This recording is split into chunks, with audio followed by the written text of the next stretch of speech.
दोस्तों अगर आप घर बनवाने जा रहे हैं तो ये वीडियो आपके लिए इम्पोर्टेंट होने वाला है क्योंकि इस वीडियो में मैं आपको घर कैसे बनाना है उसका पूरा स्टेप बताऊंगा। यानी कि जब हम एक बिल्डिंग का प्लानिंग करते हैं, प्लान बनवाते हैं, फिर हम उसका फाउंडेशन का खुदाई करवाते हैं अपने पिलर के लिए, फिर उसके बाद हम उसमें आगे क्या क्या काम करना है, यहाँ तक कि आपका पेंट पुट्टी यानी जो घर का सबसे लास्ट काम होता है वहाँ तक आपको पूरा डिटेल में बताऊँगा कि कंप्लीट प्रोसेस क्या होगा एक अच्छा और मजबूत घर बनाने का। साथ में बहुत सारा आपको इंपॉर्टेंट टिप्स भी मिलेगा जो कि आपके घर के मजबूती में बहुत लाभकारी होगा। तो वीडियो को पूरा देखिएगा। अब चलिए वीडियो को डिटेल में शुरू करते हैं। दोस्तों उससे पहले आपसे एक छोटी सी रिक्वेस्ट है कि वीडियो अच्छा लगे तो इस लाइक और शेयर जरूर कीजिएगा, और चैनल पहली बार वीडियो देख रहे हैं तो इसे सब्सक्राइब जरूर कर दीजिएगा। घर बनाने का जो सबसे पहला स्टेप होता है दोस्तों वो होता है हमारा प्लान बनाना। अब क्या है कि जब हम अपना एक प्लॉट ले लेते हैं तो हमारे दिमाग में होता है कि हमें उसमें कितना बड़ा एक मकान बनाना है, कितना हमें उसमें रूम चाहिए, हमारा किचन कितना बड़ा होना चाहिए, टॉयलेट कितना होना चाहिए, आगे पीछे जगह छोड़ना है नहीं छोड़ना है, रोड का डायरेक्शन क्या है, सब कुछ हमें एक मंजिल बनाना है, 2 मंजिल बनाना है। जब हमारा माइंड सेट हो जाए घर के आप जो भी सदस्य हैं बैठ के आप अपना राय बना लें, फिर आपको क्या करना है एक प्लान तैयार करना है। अब प्लान ऐसा नहीं है कि खुद हम अपना पेपर और स्केच एक तैयार कर लिए या फिर एक ठेकेदार से मिल लिए जो पहले काम कराया हो और उससे बोल दिया कि हमें ये चाहिए। ठेकेदार जो पुराना आपका काम किए रहेगा उसी हिसाब से आपका उसमें कॉलम का डिजाइन कर देगा, उसी हिसाब से रूम निकाल देगा, उसी हिसाब से किचन बाथरूम सब कुछ निकाल देगा। लेकिन दोस्तों नए तरीके का आपके वहाँ पे रोड किस साइड में है, किस साइड आपको ओपन रखना है, नए तरीके का क्या क्या डिजाइन और निकल सकता है उसमें, ये कौन बताएगा? ये आपको एक आर्किटेक्चर और या फिर जो एक सिविल इंजीनियर होता है वो आइडिया देगा। वो आपको घर का पूरा प्लानिंग करेगा, कितना आपको कैसा मकान चाहिए, कम एरिया में भी वो आपका अच्छा मकान निकाल सकता है। जिससे कि अगर कम एरिया में आपका उतना रिक्वायरमेंट पूरा हो जाता है, ज़रूरत पूरी हो जाती है, तो आपका जगह बच जाएगा थोड़ा बहुत, तो उस एरिया में आपका कंस्ट्रक्शन नहीं होगा तो वहाँ आपका बहुत सारा पैसा बच सकता है। इसलिए आप एक आर्किटेक्ट से मिलिए, उसको 20 से 25 हज़ार खर्च होगा, लेकिन वो आपका घर के मजबूती यानी फाउंडेशन का आपका डिज़ाइन देगा, आपका छत में कैसा सरिया लगना है, किस टाइप से वो बंधना है, पिलर कैसे खड़ा करना है, नीचे का फाउंडेशन की खुदाई कितनी होनी है, यानी कि हर एक चीज़ आपको डिटेल में देगा। यहाँ तक कि आप बोलें उनसे कि मुझे प्लम्बिंग का उसमें कैसे कैसे किधर से पाइप जाएगी, इलेक्ट्रिकल की किधर से जाएगी, साथ में जो आपका दरवाज़ा खिड़की का जो कितना साइज होना चाहिए वो भी उनसे ड्राइंग ले लें। तब जाके आपका घर जो है बिल्कुल एक तरीके से लोड के हिसाब से चलेगा तो मजबूत बनेगा और अच्छा बनेगा। तो 20 से 25 हज़ार आप बहुत फालतू खर्च कर देते हैं। तो जब भी प्लान बनाएं तो आप आर्किटेक्ट या इंजीनियर से ज़रूर इस चीज़ को खर्च करें और ज़रूर इस चीज़ का राय ले लें। आप ठेकेदार के भरोसे पर ना रहें। अब जब हमारा प्लान रेडी हो जाता है तो अगला काम होता है हमारे लेआउट का। तो लेआउट क्या होता है दोस्तों? लेआउट होता है कि जब हम प्लान के हिसाब से अब अपने प्लॉट पे जाते हैं तो वहाँ हम मार्किंग करते हैं, चूना गिराते हैं, अपना वाइट मार्किंग करते हैं कहाँ पे हमारा दीवार है, आउटर वॉल कहाँ पे हमारी कॉलम है, कहाँ पे हमारी। तो लेआउट जो करना है दोस्तों ये भी आपको ऐसा नहीं है कि एक ठेकेदार के भरोसे पे कर लेना है। ठेकेदार को कुछ समझ में आएगा, कुछ समझ में नहीं आएगा, गुनिया कैसे निकालना है, प्लॉट अगर रेच में है तो और दिक्कत है, वो आपका जगह का खराबी हो जाएगा। तो वहाँ पर आपको क्या करना है कि जब आप प्लान बनवाते हैं उसी टाइम अपने इंजीनियर या आर्किटेक्ट से बात कर ले कि सर आपका जो भी चार्ज होगा आपको 3 से 4 विजिट मेरे साइट पे देना पड़ेगा। आप कब कब विजिट देखिए रख लीजिएगा। मैं बहुत इंपॉर्टेंट चीज़ बता रहा हूँ। पहला, जब आपका कॉलम का मार्किंग हो यानी कि जब आपका फुटिंग का मार्किंग हो उस टाइम उनका विजिट रहेगा, बोल दीजिए। दूसरी बात कि सर मैं जब कॉलम का सरिया वगैरह बांधूंगा और ढलाई करूँगा तब आपका विजिट रहेगा, 2 विजिट हो गया। तीसरा ये कि सर जब आप ब्रिक वर्क आप करेंगे लेंटल बीम तक, यानी जब दरवाजे वगैरह फिक्स करेंगे और लेंटल बीम वगैरह डालेंगे वहाँ पे एक विजिट रख दीजिए। और चौथा आप कहाँ पे विजिट रखिएगा?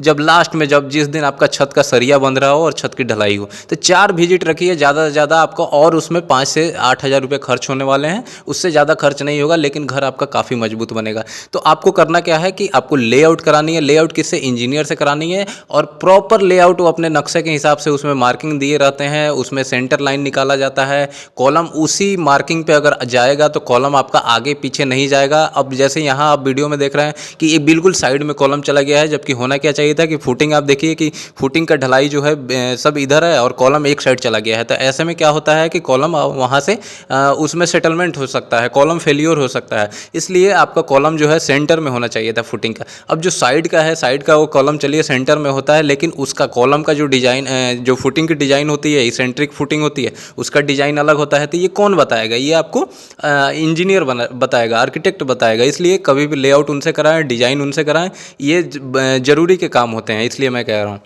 अब जब आपकी लेआउट हो जाती है तो अगला काम होता है एक्चुएशन का, यानी कि खुदाई का। जो हमारी कॉलम की फुटिंग वगैरह होती है उसका अब खुदाई करवाना है। तो खुदाई कैसे कराएंगे? जब अब मार्किंग हो गई तो आपको करना क्या है, वहाँ पे आप जेसीबी बुलाते हैं, जेसीबी से खुदाई करवाते हैं। देखिए जेसीबी से खुदाई कराने में आपको एक फ़ायदा तो रहता है कि जल्दी आपका काम हो जाता है, टाइम बचता है। दूसरी बात कि पैसा भी कम लगता है, सस्ता पड़ता है। बाद में थोड़ा बहुत आपको अगर गड्ढा छोटा हो गया या थोड़ा बड़ा हो गया तो थोड़ा सा ड्रेसिंग वगैरह करना होता है। बड़ा हो गया तो कोई बात नहीं, अगर गहराई बढ़ गई तो कोई बात नहीं। आपको और अच्छा है, आपको चेक करना है जब भी आपको फुटिंग खुदवाना है तो नीचे का लेयर चेक करना है कि मजबूत मिट्टी निकल रही है कि नहीं। वो मिट्टी अगर बिल्कुल कमज़ोर है तो आपको और खुदवाना है, चाहे उसकी गहराई बढ़ जाए। जब तक मजबूत मिट्टी ना निकले, हार्ड स्ट्राटा ना निकले, तब तक आपको खुदाई करानी है। और जब मजबूत आपका लेयर मिल जाए तब जाके उस पर आपको पीसीसी डालनी है, तब वहाँ से फुटिंग की तैयारी करनी है। तो आप जैसे भी से कराते हैं तो ठीक है, उसमें पैसे की बचत होती है। अब आपका मिट्टी आपको पता है कि ठीक है, मैनुअली अगर आप करा रहे हैं लेबर से तो उसमें टाइम थोड़ा ज़्यादा लगता है, लेकिन जितना बड़ा आपको गड्ढा चाहिए सिर्फ उतना ही बड़ा आपको मिलता है प्रॉपर। तो आपको ज़्यादा उसमें फिलिंग भी नहीं होती है और ज़्यादा एक्स्ट्रा आपको मटेरियल भी उसमें नहीं जाता है, मैनुअली कराते हैं तो। लेकिन मैं कहूँगा कि टाइम बहुत कीमती चीज़ है, आप जेसीबी से करा लीजिए और लेबर से थोड़ा बहुत आप ड्रेसिंग करा लीजिए तो भी आपका काम चल जाएगा। जब हमारा खुदाई हो जाता है तो अगला चीज़ होता है पीसीसी डालने का। तो देखिए पीसीसी जो हम डालते हैं तो जब पीसीसी क्यों डालते हैं, जब हमारा नीचे का सरफेस आ गया, अब हम अगर डायरेक्ट उस मिट्टी पे हम अपना सरिया बांध के और कॉलम और फुटिंग डाल दें तो मिट्टी जो है मिट्टी के कांटेक्ट में हमारा सरिया आ जाएगा, तो सरिया में जंग लग जाएगा, तो वैसे ही वो फुटिंग क्या होगा, ख़राब हो जाएगा, वो नीचे बैठ जाएगा। तो इसलिए आपको करना क्या होता है, पीसीसी डालना होता है। पीसीसी मतलब क्या होता है, उसमें सरिया नहीं डाला जाता है, कंक्रीट का एक लेयर बिछाया जाता है। आप 3 से 4 इंच का पीसीसी डाल सकते हैं। M15 ग्रेड का वो पीसीसी रखना है, यानी कि 1-3-6 रेशियो का आपको मसाला बनाना है, पीसीसी का लेयर डालना है।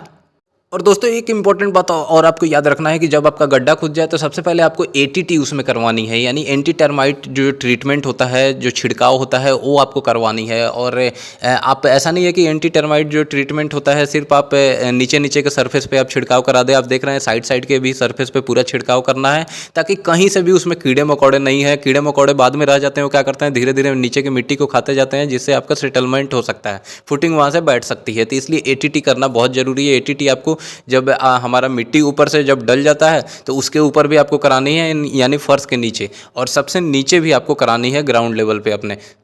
और फिर आप पीसीसी करते हैं। पीसीसी जब आपका डल जाए तो उसके 24 घंटे के बाद आपको करना क्या है कि उस पर अपना कॉलम का मार्किंग करना है। आप दोनों साइड से जो आप सूत देख रहे हैं ऊपर से बांधा गया है और प्लम बम से यहाँ पे सेंटर लाइन निकाल के और कॉलम का मार्किंग किया जा रहा है कि बिल्कुल हमारे फुटिंग के सेंटर में आए। तो इस तरीके से आपको जितना भी कॉलम है सब आप मार्किंग कर लेंगे और फिर वहाँ चूना गिरा लें। और फिर उसी मार्किंग पर आपको क्या करना है कि वहाँ पर फुटिंग का जो सरिया होता है, जैसे आप देख रहे हैं यहाँ डबल जाल में सरिया बांधा गया है, 12 mm का 10 mm का सरिया इस्तेमाल किया गया है। कोई अच्छा ब्रांड का आपको सरिया लेना है, कम से कम FE 5 से 50 ग्रेड का हो, D या SD उस पर लिखा हो, वो चीज़ आप देख लीजिए। दूसरी बात ये कि जब ये आपकी मार्किंग हो जाए तो फिर आपको फुटिंग का जाल बांधना है। फिर जो कॉलम होता है, कॉलम वहाँ पे खड़ा करना है। तो जब कॉलम आप खड़े करेंगे तो प्रॉपर आपको चेक करना है कि जो इंजीनियर ने जितना हमारे फुटिंग में जितना कॉलम में स्टील दिया था हम उतना प्रोवाइड किए हैं कि नहीं, और सही से रिंग बांधा गया है कि नहीं, उसका हुक सही से मोड़ा गया है कि नहीं, हुक की रिंग की जो दूरी है वो ज़्यादा तो नहीं रखी गई है। ऐसा नहीं ना कि 1-1 फीट की दूरी पे रख दी गई है, आपको 6 इंच या 5 इंच ही रखनी है, उससे ज़्यादा दूरी नहीं रखनी है।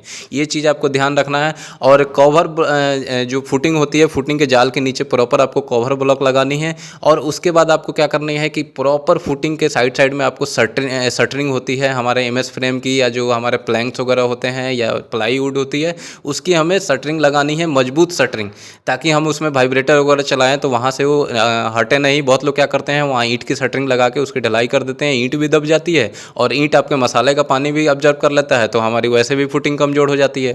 तो ये सब गलती आपको नहीं करनी है। प्रॉपर शटरिंग मजबूत होनी चाहिए ताकि आप कितना भी वाइब्रेटर चलाए तो वो वहाँ से हटे नहीं, वहाँ से मसाला निकले नहीं, पानी वहाँ से बहे नहीं। अब जब हम फुटिंग वहाँ पे अब ढाल लेते हैं, यानी कि हम कंक्रीटिंग कर लेते हैं, तो कंक्रीटिंग करने के लिए हमें कम से कम M25 ग्रेड का जो कंक्रीट है वो इस्तेमाल करना है। एक एक 2 रेशियो का जो कंक्रीट बनाया जाता है वो इस्तेमाल कीजिए। अच्छा और ट्रेंड मिस्त्री कभी भी आपको लाना है जिसको कि मसाला मिलाना आता हो, बताना आता हो अपने लेबर को कैसे बनाना है, कितने कितने रेशियो में बनाना है। आप खुद खड़े होकर एक बार 2 बार उन्हें समझाइए, तब उनको समझ में आएगा। आप छोड़ दीजिएगा तो वो कुछ भी डाल देंगे जिससे आपका घर कमज़ोर हो जाएगा। तो जब इतना काम हो जाए, फुटिंग डल जाए और आपका जो कॉलम है नीचे से वो कहाँ आपका प्लिंथ लेवल तक आ जाए, जहाँ तक हमारा फर्श का लेवल होता है, तब उसके बाद आपको क्या करना है, उस गड्ढे में पूरा बैक फिलिंग करना है। बैक फिलिंग यानी कि हमें मिट्टी की भराई करनी है। अब मिट्टी की भराई मैं यहाँ कह रहा हूँ तो ऐसा नहीं है कि आप मिट्टी वहाँ भर देंगे। जो मिट्टी ऐसा नहीं है कि आप खोद के वहाँ पे जो हमारा खुदाई होती है वो निकलती है, बहुत लोग वही भर देते हैं। तो ऐसी गलती आपको नहीं करनी है। वही मिट्टी आपको नहीं भरनी है, उसमें टुकड़े उकड़े ईंट के टुकड़े और पत्थर उत्थर रहते हैं। तो ये सब क्या होता है कि उसमें गैप रहता है, गैप बन जाता है, जिससे वो धीरे धीरे करके वो बैठते रहता है। तो बाद में आपका फर्श वहाँ से सेटलमेंट हो सकता है, फुटिंग सेटलमेंट हो सकता है। इसलिए आपको करना क्या है कि वहाँ पे आपको मोरम लाना है, जो सैंड होता है वो लाना है, उसे प्रॉपर फिलिंग करना है। और फिलिंग आपको लेयर बाय लेयर करना है। ऐसा नहीं है कि 3 फीट आप पूरा भरना है तो 3 फीट में एक ही बार में भर दिए, ऐसा कुछ नहीं है। आपको कम से कम लेयर बाय 1 फीट भरिए, थोड़ा सा पानी छोड़िए, कंपैक्टर है, रोलर है तो वो चलाइए, फिर 1 या 2 फीट भरिए। तो ऐसे फिर ऊपर से आपको कंपैक्टर या रोलर चलाना है। अगर ये सब नहीं है तो आप पूरा पानी पॉन्डिंग करके, फ्लडिंग करके छोड़ दीजिए। हफ्ता दिन छोड़ दीजिए, 5 दिन छोड़ दीजिए, ताकि पूरा प्रॉपर वो बैठ जाए, सेटल डाउन हो जाए। उसके बाद आपको उसके ऊपर का काम करना है। जब इतना हो जाए तब आपको क्या करना है कि अपना प्लिंथ बीम की तैयारी करनी है। प्लिंथ बीम के लिए आपको क्या करना है कि उसका सरिया बांधना है। जितना हमारे आर्किटेक्ट या सिविल इंजीनियर ने दिया है, मिनिमम आपको कम से कम 4 सरिया 12 mm का लेना ही है। रिंग के लिए आपको 8 mm का सरिया लेना ही है। ये प्लिंथ बीम का प्रॉपर सरिया बांधिए, जैसे जैसे दिया गया होगा उसमें प्रॉपर आपको प्लाई बोर्ड या MS फ्रेम की शटरिंग कीजिए। शटरिंग मजबूत करनी है ताकि वाइब्रेटर वगैरह चलाने पर वो निकले ना। और जो ढलाई के लिए आपको M25 या M20 ग्रेड का 1.5-3 रेशियो का जो कंक्रीट होता है उसका इस्तेमाल कीजिए प्लिंथ बीम में। और जो प्लिंथ बीम आप बनाएंगे वो कभी भी आप कोशिश कीजिए कि जो हमारा रोड है, जो वहाँ से जा रहा है, रोड से 2 से 3 फीट ऊपर होना चाहिए, ताकि बाद में फ्यूचर में वो हमारा घर जो है रोड बार बार बनने से वो नीचे ना आए। दूसरी बात, प्लिंथ बीम बनने के बाद आपको कम से कम उसमें 10 दिन तक तराई करनी है। अब जब प्लिंथ बीम आपका बन जाता है तो आपका अगला काम होता है कि पिलर खड़ा करना। अब यहाँ पर 2 तरीके से काम होता है। बहुत लोग क्या करते हैं, पहले दीवार बनाते हैं फिर बाद में पिलर बनाते हैं। वो कहते हैं कि घर हमारा मतलब दोनों मजबूत होगा, दीवार भी और पिलर भी, और इसमें बीच में क्रैक भी नहीं होगा। तो आप इस तरीके से कर सकते हैं बस में। और दूसरा, बहुत लोग ये करते हैं कि पहले कॉलम खड़ा कर लेते हैं, बाद में दीवार बनाते हैं। तो देखिए ये भी तरीका सही है। सबके अपने अपने अलग अलग एडवांटेज है, डिसएडवांटेज है। अगर ये आपको पूरा जानना है कि कौन सा तरीका सही है तो उसका मैं लिंक दे दूंगा अपने डिस्क्रिप्शन बॉक्स में। बहुत मैं वीडियो डाला हूँ, आप वहाँ से जाके देख सकते हैं। जब हमारा ये काम हो जाता है तो हम क्या करेंगे, मैं अपना जो पहला स्टेप था कि पहले ब्रिक वर्क करेंगे, उसी हिसाब से बता रहा हूँ। तो जब हम दीवार अपना उठाएंगे तो दीवार हम अपना कहाँ तक उठाएंगे, ऐसा नहीं है कि पूरा आप 7 फीट तक लिंटल बीम तक, जहाँ तक हमारा दरवाजा खिड़की का लेवल होता है वहाँ तक उठा दिए। ये बिल्कुल आपको नहीं करना है। आपको करना क्या है कि सील लेवल जो हमारा होता है 3 फीट के लेवल तक, जहाँ तक हमारी खिड़की की ऊंचाई होती है, मतलब वहाँ से हमें अब खिड़की अपना देना है, तो वहाँ तक आपको दीवार उठानी है। दीवार, और फिर आप कोशिश कीजिए कि खिड़की का और दरवाजा का जो भी आपको चौखट वगैरह फ्रेम है वो सब उसी टाइम से जाम करते जाना है। साहुल से चेक करते जाना है, प्लम बम से, कि जो आप खिड़की का और दरवाजे का फ्रेम लगा रहे हैं वो बिल्कुल सीधा है कि नहीं, टाइट है कि नहीं। टाइट उसको आप फिक्स करते चलिए। और जब आपका 3 फीट तक दीवार हो जाए, चौखट और जो आपका खिड़की का फ्रेम आप फिक्स कर लेते हैं, तो आपको क्या करना है, सील बेंड वहाँ देना है। वहाँ आप 2 सरिया 12 mm का ले लीजिए, उसमें यू शेप का आप देख सकते हैं या सी शेप का, उसमें आप रिंग दे दीजिए ताकि सरिया आपस में एक जगह मजबूती से बना रहे। और फिर आपको उसमें 2 से 3 इंच की सब दीवार पे ढलाई कर देनी है। अब ये सील बेंड देने से फ़ायदा क्या होता है, फ़ायदा ये होता है कि अगर मान लीजिए आपका फर्श या नीचे से अगर मिट्टी बैठती है, आपका प्लेन बीम बैठता है, तो जो दीवार होती है नीचे के सिर्फ 3 फीट की दीवार बैठेगी। और ये जो 3 फीट के ऊपर जो सील्ड बेंड दिया है, ये ऊपर की दीवार को रोक लेगा क्रैक आने से, वो ऊपर की दीवार को बैठने नहीं देगा। ये कॉलम से अटैच रहता है तो ये उसको ऊपर की दीवार को झेल लेगा, तो इसलिए आपकी दीवार में क्रैक नहीं आएगी, इसलिए हम सील बेंड देते हैं। दूसरी बात की, जो कई बार देखा जाता है कि खिड़की के नीचे से लोड आने से आप देखते हैं कि वहाँ पर दीवारों में क्रैक आता है, तो सील बेंड देने से आपकी इस तरीके के घर में क्रैक नहीं आएगा।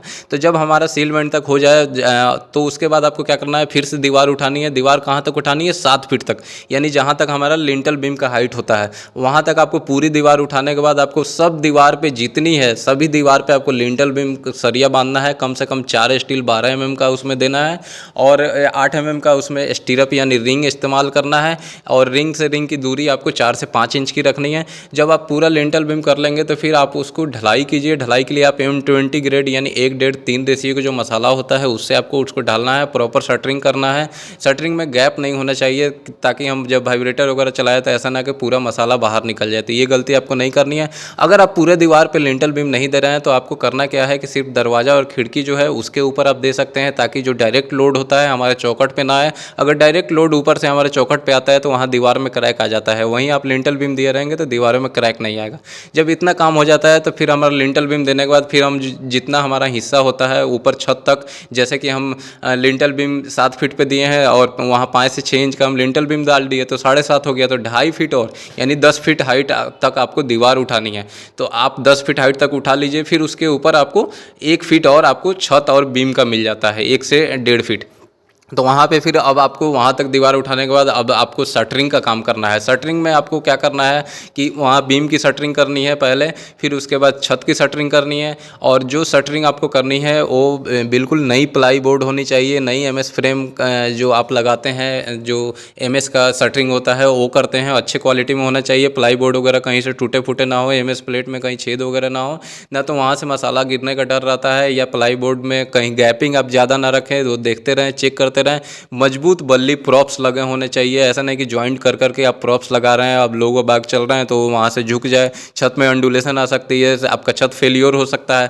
तो ये सब शटरिंग के टाइम में आपको चेक करना है। जब शटरिंग का काम हो जाता है तो फिर आपको उसमें सरिया बांधना है। सरिया जो आप बांधेंगे आपको प्रॉपर बढ़िया क्वालिटी का, आप इंजीनियर को उस टाइम बुलाइए, चेक कराइए कैसे कैसे सरिया बांधना है, उसे समझिए। इंजीनियर पूरा ड्राइंग दिए होते हैं कि कहाँ पे आपका 2 वे स्लैब बन रहा है, कहाँ पे 1 वे बन रहा है, कहाँ पे आपका क्रैंक बार इस साइड टूटेगा उस साइड टूटेगा, सब कुछ वो बताएंगे आपको। सरिया वाला को समझा दीजिए, ड्राइंग दे दीजिए और सरिया बंधवाइए। बढ़िया जो क्वालिटी का बढ़िया सरिया लीजिए, उसमें FE 550 ग्रेड का कोई सरिया लीजिए और वो बांधिए आप। बांधने के बाद फिर आपको करना क्या है कि उसमें इलेक्ट्रिकल का कंड्यूटिंग पाइप जो होता है वो सब डालना है। इसमें भी आपको ये ध्यान रखना है कि अच्छी कंपनी का पाइप हो, हैवी ड्यूटी पाइप लाना है। 3 क्वालिटी की पाइप आता है, एक बहुत हल्की होती है, एक मीडियम होती है, हैवी होती है। हैवी आपको इस्तेमाल करना है क्योंकि छत पर उतना सारा लोड आता है, कंक्रीट होता है, ट्रॉली चलती है, लोग चलते हैं तो दब के टूट सकता है, बाद में आपका वायर वहाँ से नहीं जाएगा। तो इसलिए पाइप का आपको ध्यान रखना है। फिर आपको पाइप को जगह जगह बाइंडिंग वायर से बांध देना है। जो आपका सीलिंग लाइट होती है या फैन बॉक्स वगैरह होते हैं वो आपको अच्छे से तार से बाइंडिंग वायर से बंधवा देना है, साइड से टेपिंग करवा देना है कि उसके अंदर मसाला ना घुसे। और फिर आपको अगले दिन अब छत की ढलाई करानी होती है तो ढलाई से पहले आपको जितना भी मटेरियल चाहिए सब कुछ आपको अरेंज करके पहले से रख लेना चाहिए ताकि आपके ढलाई के दिन आपका जो उसमें कोई दिक्कत ना हो। क्योंकि बीच में अगर आपका छत रुक जाता है 2 से 3-4 घंटे के लिए तो आपके छत में जॉइंट आ सकता है जो कि बाद में लीकेज वगैरह का होने का चांस रहता है। इसलिए मटेरियल पूरा होना चाहिए, लेबर पूरी होनी चाहिए। और ढलाई के लिए कभी भी आपको अच्छे मेसन का बुलाना चाहिए जो जानकार हो कि छत का स्लोप वगैरह कैसे निकालना है, छत की थिकनेस जो मोटाई आप बता रहे हैं कि मुझे 5 इंच की रखनी है तो प्रॉपर सब जगह सही है कि नहीं। फिर ढलाई के टाइम में आपको खुद खड़े होना है, अच्छे से एक सुपरवाइज़र या फिर एक अच्छा मिस्त्री वहाँ पे खड़ा कीजिए कि जो मिक्सिंग हो रहा है, आप मसाला बनवा रहे हैं वो सही रेशियो में बन रहा है कि नहीं। लोग बाग क्या करते हैं जल्दी जल्दी काम खींचने के लिए ज़्यादा पानी मिला दिया, ज़्यादा बालू मिला दिया ताकि छत चिकना दिखे, तो वो क्या है कि आपका छत कमज़ोर होता है इससे। इसलिए आपको सब कुछ वहाँ पर देखभाल करना है। और ढलाई से पहले आपको जितना भी इंजीनियर को बुला के चेकिंग कर लेना है, कवर ब्लॉक वगैरह लगा लेना है, शटरिंग चेक कर लेनी है, तब उसके बाद ढलाई करानी है। ढलाई जब आपकी हो जाए तो अगर ज़्यादा बड़ा छत है तो आपको पीछे से क्या करना है, गर्मी का टाइम है तो हल्का हल्का पानी का छिड़काव करते रहिए जो आपका छत ढल गया हो। तो जब आपका छत डल जाए तो उसके 24 घंटे के बाद आपको क्या करना है, छत पे छोटे छोटे क्यारियाँ बनानी है। क्यारी बना के फिर उसमें पानी भरना है। पानी जो आपका ये रहेगा, ये छत का जो तराई होगा, इस तरीके से करने से क्या है कि छत को छोटे छोटे हिस्से में पानी बराबर मात्रा में मिलता है। और गर्मी का टाइम है तो कम से कम आप छत पे 2 से 3 बार पानी को बदलते रहिए ताकि पानी ज़्यादा गर्म ना हो। और ठंडी का टाइम है तो आप एक बार भर दीजिए, वो प्रॉपर आपका पानी चलता रहेगा। और ऐसा आपको कम से कम 15 से 20 दिन करना है। 15 से 20 दिन होने के बाद तब आपको वहाँ पर शटरिंग निकाल लेनी है। उससे पहले शटरिंग नहीं निकालें। बहुत लोग 7 से 10 दिन में निकाल लेते हैं, तो इस तरीके से छत आपका कमज़ोर हो सकता है। 15 से 20 दिन आपको रखना है। जब शटरिंग निकल जाए फिर उसके बाद आपको क्या करनी है कि नीचे जो अब आपका जो किचन हो गया या फिर आपका टॉयलेट हो गया, वहाँ पे प्लम्बिंग का काम करना है। अच्छा प्लम्बर को बुलाइए जो जानकार हो, क्योंकि जो पाइप वगैरह डालना है, ड्रेनेज लाइन का, वेस्ट पाइप लाइन का, पीने का, वो सब उसका स्लोप देखेगा। पानी का प्रेशर सही होना चाहिए, सही से दीवार की कटिंग होनी चाहिए। ऐसा नहीं कि बीम काट दे, कॉलम काट दे, सब कुछ जानकार होना चाहिए किधर से किधर निकालना है। आप खुद देखिए, बताइए। ड्राइंग मैं इसीलिए कह रहा था कि जब प्लान बनवाइए तभी प्लम्बिंग का ड्राइंग ले लीजिए, तब जाके आपका काम सही होगा। उसके बाद इलेक्ट्रिकल के लिए आपका जब दीवार बन जाता है तो एक चीज़ आपको याद रखना है। अगर बहुत लोग, जैसे मैं बताया था कि छत होने के बाद दीवार बनाते हैं, तो दीवार बनाने के कुछ दिन बाद ही वो क्या करते हैं, दीवार में इलेक्ट्रिक का पाइप डलवाने के लिए कटिंग करा लेते हैं। ऐसी गलती नहीं करनी है। दीवार बनने के कम से कम 7 दिन के बाद आपको दीवार में कटिंग करानी है, 7 दिन तक तराई करनी है, ठीक है। तो अगर पहले से आपका दीवार बनी है तो कोई दिक्कत नहीं हो, तो पहले स्तर होगा, मजबूत हो गया होगा, तो आप उसकी कटिंग कराएं। कटिंग अब किस तरीके से करानी है, ऐसा नहीं कि बीच में कॉलम भी मारा है वो भी कटवा दिया, जैसे आप यहाँ पे वीडियो में देख रहे हैं। ऐसा नहीं करना है। आपको करना क्या है कि अगर वैसा केस है तो आपको जहाँ का हमारा बीम है, बीम में अगर आपको पहले से प्लानिंग रहेगा, इसीलिए मैं बोला कि पहले से आप उसका भी ड्राइंग ले लीजिए। प्लानिंग रहेगा तो हमें पता रहेगा कि इस दीवार पे हमारा कौन सा बोर्ड आ रहा है, कौन सा टीवी पैनल आ रहा है, कहाँ पे फ्रिज रखना है। तो वहाँ पे आपका बीम के पास पॉइंट छोड़ दिया जाता है, वहीं से आप सीधा पाइप को उतार सकते हैं। आपको इधर उधर पाइप नहीं घुमाना पड़ेगा, तो आपको वहाँ पे कॉलम बीम नहीं कटेगा। तो इसलिए आपको प्लानिंग बहुत ज़रूरी है। जब आपके दीवार में पाइप डल जाता है तो फिर आपको क्या करना है कि वहाँ पे आपको प्लास्टर का काम शुरू करना है। प्लास्टर का काम शुरू करने से पहले आपको 2 से 3 दिन पहले से दीवार की तराई अच्छे से करनी है। बहुत लोग तराई नहीं करते हैं, डायरेक्ट पे थोड़ा सा पानी मारते हैं फिर प्लास्टर काम शुरू कर देते हैं। होता क्या है कि दीवार सूखा रहता है तो आपके प्लास्टर यानी मोर्टार का जो मसाला होता है वो सोख लेता है, तो धीरे धीरे वो कुछ दिनों के बाद 2-4 महीने, 6 महीने, 1 साल के बाद वहाँ प्लास्टर झड़ने लगता है। तो ये गलती होती है, इसलिए आपको तराई बहुत अच्छे से करना है। और प्लास्टर की मोटाई आपको ज़्यादा मोटा नहीं करना है, ज़्यादा से ज़्यादा 10 से 12 mm की रखनी है। और जो उसमें मसाला बनाना है आपको 1:4 या 1:5 का मसाला बनाना है। अब जब हमारा प्लास्टर हो जाता है तो फिर हम फ्लोरिंग का काम करते हैं। अब फ्लोरिंग में आप जैसे कमरों वगैरह में टाइल वगैरह लगा लीजिए, और जो आपका जो जीना हो गया, जो आपका लॉबी हो गई, वहाँ पे आप ग्रेनाइट पत्थर का इस्तेमाल कर सकते हैं, मार्बल का इस्तेमाल कर सकते हैं। और जो बाथरूम वगैरह होता है दोस्तों, वहाँ कभी भी फ्लोरिंग में ऐसा नहीं है कि आप बड़ा बड़ा टाइल लगाएं। आप 1x1 का टाइल लगाएं तो उसमें स्लोप वगैरह निकालने में आसानी होती है। उसके बाद जब आपका फ्लोरिंग का काम हो जाता है तो फिर आपका जो होता है, आप खिड़की और दरवाज़ों का काम करवाते हैं, खिड़की दरवाज़ों का काम करवाएं। उसके बाद आपका जो रेलिंग वगैरह होता है, जो जीने पे हमारा स्टेयर पे जो रेलिंग हो गई, बालकनी में जो हमारी रेलिंग हो गई, वो सब फिक्सिंग किया जाता है। उसके बाद जो हमारे घर के अंदर फर्नीचर का काम होता है वो हम करते हैं। फिर छत पे जो होता है, छत पे हमारा ममटी वगैरह तैयार किया जाता है, पैरापेट का दीवार बनाई जाती है। तो जब हमारा ममटी तैयार हो जाए तो ममटी का जब हम छत करवाएंगे तो उसका जो थिकनेस है वो भी आपको ध्यान रखना है कि कम से कम 5 से 6 इंच की होना चाहिए, क्योंकि ममटी के ऊपर हम वहाँ पे 1000 लीटर की या 5000 लीटर की या ऐसे भी आपका जितना कैपेसिटी है पर पर्सन बिल्डिंग के हिसाब से, उस हिसाब से आप पानी उस पर टंकी रखते हैं। तो टंकी जब पानी भरता है तो लोड काफ़ी ज़्यादा हो जाता है। तो इसलिए आपको उस ममटी के भी छत में आपको क्रैंक बार देना है, बढ़िया क्वालिटी का सरिया इस्तेमाल करना है, बढ़िया शटरिंग होनी चाहिए, और ढलाई भी अच्छे से वाइब्रेटर के साथ आपको करवानी है। और उसका थिकनेस कम से कम 6 इंच रखें, क्योंकि अगर आप 3-4 अगर उस पर टंकी रख भी देते हैं 3000, 4000, 5000 लीटर की, तो वो उतना झेल सके। तो इसलिए ममटी का छत का भी ध्यान आपको रखना है। जब आपका ममटी बन जाए, पैरापेट बन जाए, फिर आप उसका भी प्लास्टर करा दें।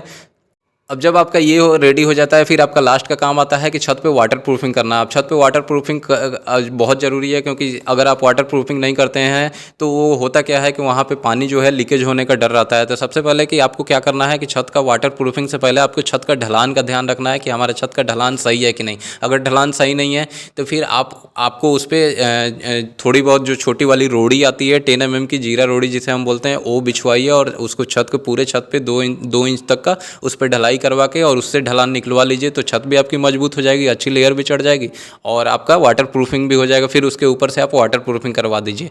तो आप वाटर प्रूफिंग केमिकल से, बहुत सारी केमिकल आती है, उससे करवा सकते हैं, या फिर ब्रिक बेड कोबा जो टेक्निक होता है उससे भी आप करा सकते हैं। जब आपकी ये काम हो जाती है तो फिर लास्ट में हमारा काम आता है पेंट और पुट्टी का। तो पेंट और पुट्टी जो है, कभी भी आपको एक अच्छे क्वालिटी का और अच्छे ब्रांड का पेंट पुट्टी लेनी है, और पेंट पुट्टी से पहले आपको पूरे घर की सफाई करा लेनी है। और जो बाहर के लिए आप पेंट लेंगे, आपको वेदर शील्ड यानी कि जो वाटर प्रूफ पेंट होते हैं वो आपको इस्तेमाल करना है, वाटर प्रूफ पुट्टी इस्तेमाल करना है। अंदर के लिए फिर आप ओबीडी या डिस्टेम्पर हो गया या फिर प्लास्टिक पेंट वगैरह हो गया, ये इस्तेमाल कर सकते हैं। तो दोस्तों मैं उम्मीद करता हूँ आपको वीडियो पूरा समझ में आ गया होगा। वीडियो से रिलेटेड कोई भी आपको अगर दिक्कत है तो आप मुझे कमेंट जरूर कीजिएगा, मैं पूरी कोशिश करूँगा आपका जवाब देने का। धन्यवाद।